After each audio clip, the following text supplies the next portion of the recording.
Devocional Confiando em Deus, dia a dia. Joyce Meyer. 6 de março.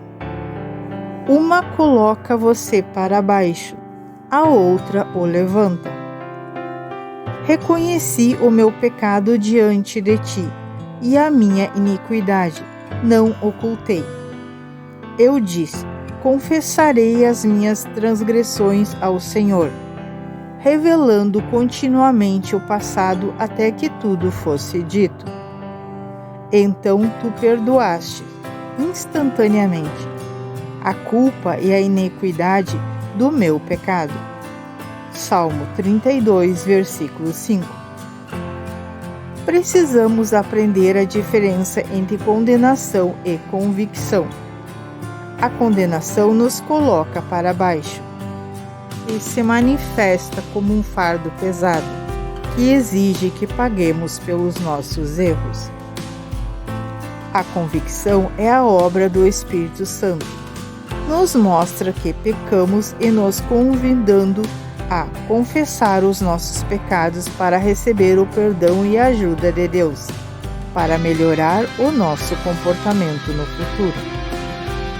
A condenação torna o problema pior. A convicção destina-se a nos levantar para sairmos dele. Quando você se sente culpado, a primeira coisa a fazer é perguntar a si mesmo se você é culpado de acordo com a palavra de Deus. Talvez seja nesse caso, confesse o seu pecado a Deus. Abandone esse pecado e não o repita. Se precisar pedir perdão a alguém a quem você fez mal, faça isso depois. Perdoe a si mesmo e esqueça. Deus já o perdoou. E se você se recusar a fazer o mesmo, perderá a alegria da redenção que Deus quer que todos nós experimentamos. Algumas vezes você poderá descobrir que não é culpado de acordo com a palavra de Deus. Por exemplo, lembro-me de me sentir culpada quando eu tentava descansar. Durante anos, impeli-me incessantemente a trabalhar, porque eu me sentia bem quando estava realizando alguma coisa e me sentia culpada se estivesse me divertindo. Esse pensamento é totalmente errado de acordo com a palavra de Deus. Até ele descansou na sua obra da criação. E ele nos convida a entrar no seu descanso. A culpa que eu sentia quando tentava descansar era antibíblica, irradical e totalmente ridícula. Quando parei de acreditar apenas nos meus sentimentos e comecei a verdadeiramente examiná-los à luz da palavra de Deus, parei de me sentir culpada. Confie em Deus e na sua palavra para lhe revelar quando a sua culpa for falsa e o seu modo de pensar estiver errado. Confie nele. O que faz você se sentir culpado? O que a palavra de Deus diz a respeito dessa situação? Pare de acreditar nos seus sentimentos, que condenam e colocam a sua confiança na sua palavra e que o convence. –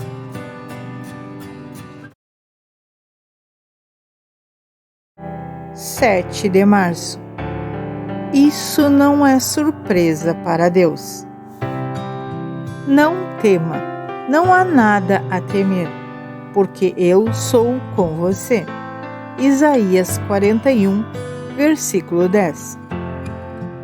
Um dos temores mais fortes e mais persistentes que as pessoas sentem é o medo de não terem o que necessitam. Queremos nos sentir seguros em todas as áreas da vida, mas somos constantemente atacados pelo medo de não termos o que precisamos. Quer seja nas finanças, nos relacionamentos ou na capacidade de fazer o que Deus nos chamou para fazer. Mais do que qualquer outra ordem da Bíblia, Deus nos diz para não temermos.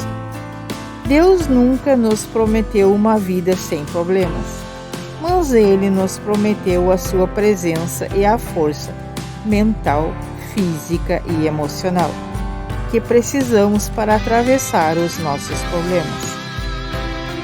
Há vários anos, uma amiga minha foi fazer um exame de rotina e soube dias depois que seu médico temia que ela tivesse um linfoma em uma forma mais agressiva da doença. Mais testes foram necessários e ela soube que poderia demorar 2 ou 3 semanas até que se chegasse a um diagnóstico. Perguntei à minha amiga como ela atravessou aquelas semanas de incerteza e se ela sentiu medo. Sim, eu tive medo, ela disse, mas eu também sabia que fosse qual fosse o resultado, ele não seria surpresa para Deus.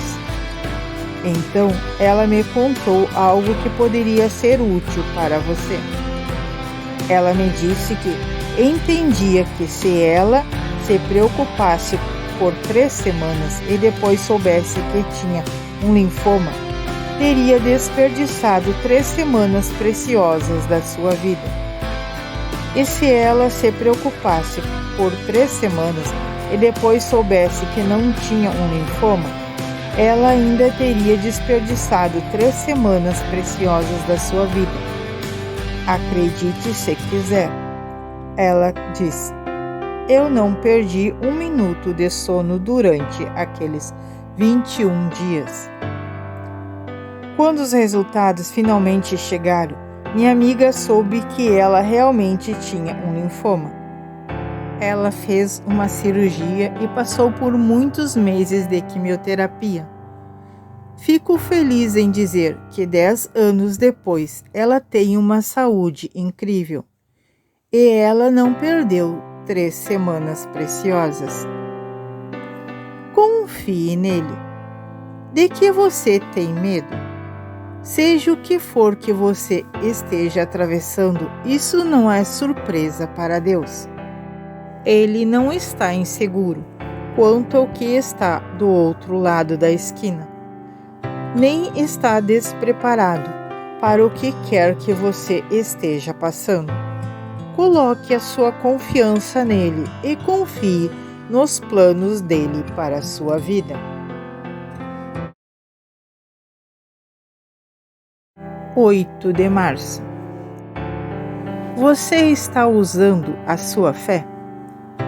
Pense em si mesmo com um julgamento sóbrio, de acordo com a medida de fé que Deus lhe deu. Romanos capítulo 12, versículo 3. Pode parecer espiritual dizer, estou cheio de fé. Mas você está usando a sua fé? A fé é liberada quando oramos, quando falamos e quando fazemos o que Deus nos pede para fazer. Quando oramos, a maioria de nós acredita que a oração é poderosa. Então ela deveria ser sempre a nossa primeira reação. Convidamos Deus a se envolver em nossas situações por meio das orações. A Bíblia diz que um poder tremendo passa a estar disponível por meio das orações dos justos.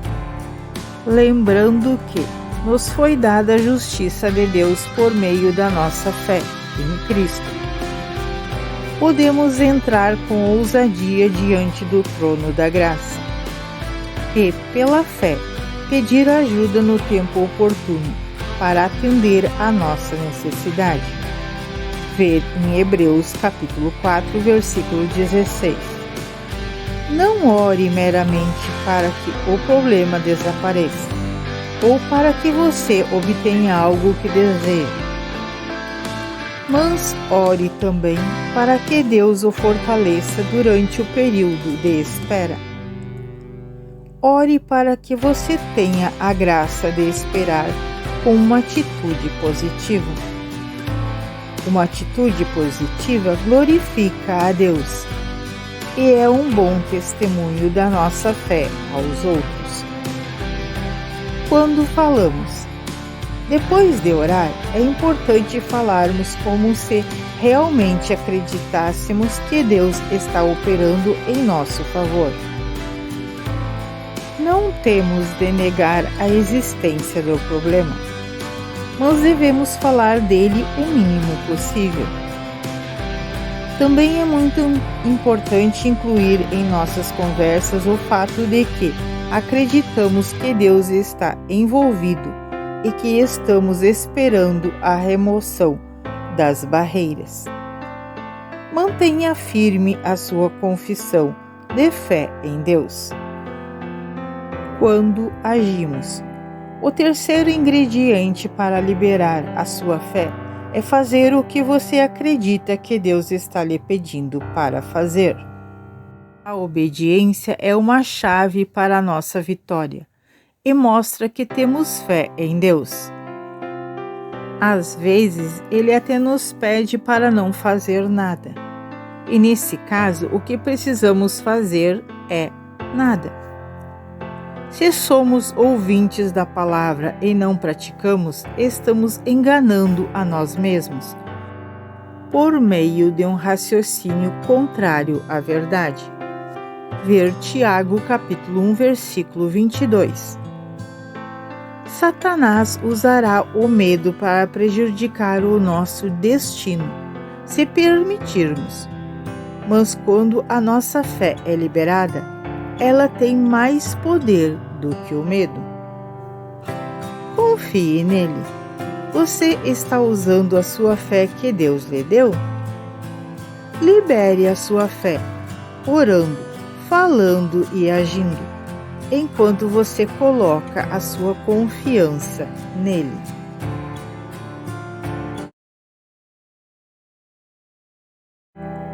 (9 de março) Deus quer que você seja você.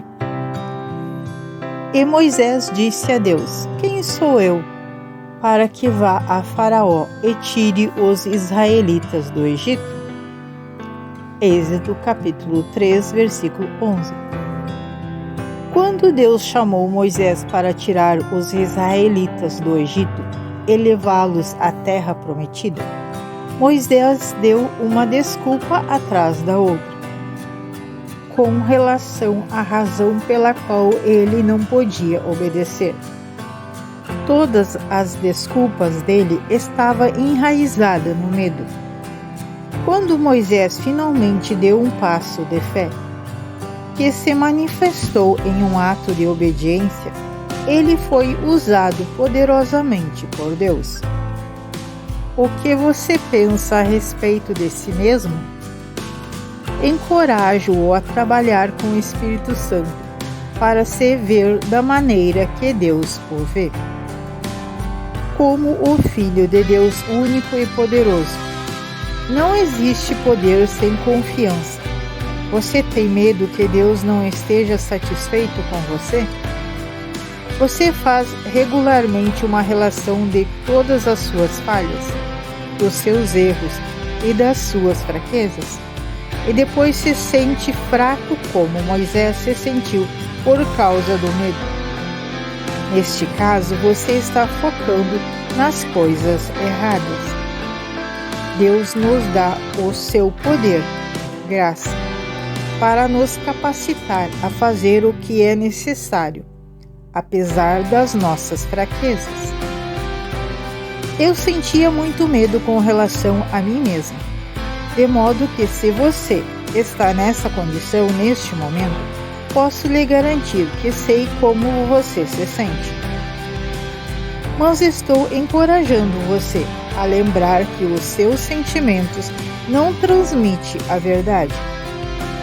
Só a palavra de Deus faz isso. Você pode sentir que não é o que deveria ser, que você é estranho ou incomum, Mas a verdade é que todos nós somos criados de forma única, por Deus, para um propósito especial, e devemos aprender a valorizar quem somos. Desperdicei alguns anos tentando ser como as outras pessoas que eu conhecia, mas descobri que Deus não vai nos ajudar a ser ninguém, exceto nós mesmos. Relaxa, aprenda a se amar e não tenha medo de não ser capaz de fazer o que você precisa fazer. A verdade é que nenhum de nós pode fazer o que precisamos fazer sem a ajuda de Deus. Se olharmos somente para o que achamos que podemos fazer, ficaremos atemorizados. Mas se olharmos para Jesus e focamos nossos olhos nele, ele nos dará a coragem para seguir em frente diante do medo. Confie nele. Você está focando a coisa errada? Comece a se concentrar na palavra de Deus e aprenda a amar a si mesmo. Ele sabia o que estava fazendo quando criou você.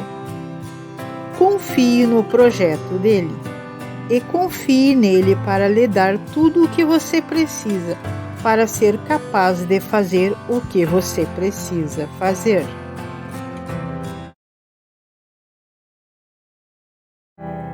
10 de março. Deus se importa com você e quer consolá-lo. Quando os justos clamam por ajuda, o Senhor ouve e os livra de todos os seus sofrimentos e tribulações. O Senhor está perto dos que têm o coração quebrantado e salva os que estão esmagados pela dor. Salmo 34, versículos 17 e 18. Eu creio que Deus chora conosco quando sofremos uma grande perda. Afinal, quando Jesus nos ensinou a orar, ele nos disse para chamarmos de Deus de Abba, que é traduzido por papai. Que pai não sofre quando seu garotinho volta para casa derrotado depois de chutar uma bola fora no jogo do campeonato infantil? Que mãe não sente o seu próprio coração partido quando a sua garotinha volta da escola depois de ter sido ridicularizada no recreio? No esquema geral das coisas, essas são pequenas perdas e mágoas, e o pai e a mãe sabem disso, mas a dor de ver o seu filho sofrer é fulminante, mesmo assim. Imediatamente depois de ensinar os discípulos a orar, o que conhecemos como a oração do Pai Nosso, Jesus perguntou: qual de vocês, se o seu filho lhe pedir um pão, lhe dará uma pedra? Ou se eles lhe pedir um peixe, ele lhe dará uma serpente? Mateus capítulo 7, versículo 9 e 10.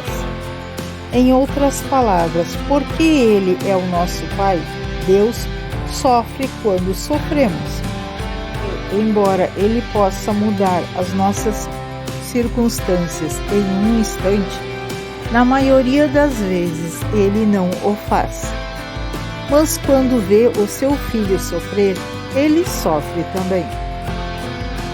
Quando você estiver sentindo a perda e a dor, peça a Deus para segurá-lo na palma da sua mão, para sussurrar o seu consolo e afagar a sua cabeça, como um pai se importa com o seu filho que está febril. Você pode sentir ou não esse consolo, mas a palavra de Deus é verdadeira e ele também é. Confie nele. Pode levar um pouco de tempo para se acostumar, mas pense em Deus como o seu papai, aquele para quem você corre em busca de consolo, e aquele que se importa. Se você não teve experiência positiva com as figuras paternas em sua vida, deixe que Deus redima esse papel para você, como Ele fez comigo. Você pode confiar na sua palavra, que promete: o Senhor ouve. Salmo 34, versículo 17. E Ele nunca o deixa, nem o abandona. Deuteronômio 31, 8. 11 de março. Os justos herdarão a terra. Pois tive inveja dos tolos e arrogantes, quando vi a prosperidade dos maus. Salmo 73, versículo 3. Às vezes vemos os maus sendo bem-sucedidos e escapando impunes, e isso nos desanima. Como filhos de Deus, esperamos ser mais abençoados que aqueles que não estão servindo a Deus. Poderíamos parafrasear um trecho do Salmo 73 dessa forma: pareceu-me que os maus estavam numa situação melhor que os justos, até que percebi que a paciência de Deus um dia se esgota e que Ele tratará com eles. A Bíblia afirma enfaticamente que os maus no fim serão cortados, mas os justos herdarão a terra. Não creio que o fim signifique necessariamente o fim do mundo ou o fim das nossas vidas. Creio que significa, no fim das contas, no devido tempo, o tempo de Deus. As bênçãos dos filhos de Deus ultrapassarão as bênçãos dos maus. A palavra de Deus diz em Gálatas 6, versículo 9, que se nos recusarmos a nos cansar de fazer o bem, no devido tempo colheremos se não desanimarmos. É um erro grave olhar o que as outras pessoas têm e comparar isso com o que você tem. Deus tem um plano individual e único para cada um de nós, e a comparação só tende a ser uma fonte de desânimo ou de orgulho, se sentimos que estamos em uma situação melhor que os outros. Podemos ficar orgulhosos, tendo-nos em mais alta conta do que deveríamos. Se sentimos que eles estão melhor do que nós, podemos ficar desanimados e até deprimidos. É vital que você aprenda a aceitar e respeitar a pessoa que Deus o criou para ser. Todos os nossos comportamentos podem estar longe do que precisa estar, mas se estivermos dispostos a mudar, Deus continuará trabalhando em nós, e todos os dias melhoraremos cada vez mais em todos os aspectos. Não despreze a si mesmo por causa das suas imperfeições. Em vez disso, aprenda a celebrar os seus sucessos, até mesmo os pequenos. Confie nele. Você viu alguém fazer algo errado e escapar impune? Ou mesmo ser recompensado por isso? Não fique desanimado ou deprimido quando parece que os outros estão tendo êxito em escapar impunes do mal. Continue a fazer o que você sabe que é certo e confie em Deus para resolver isso.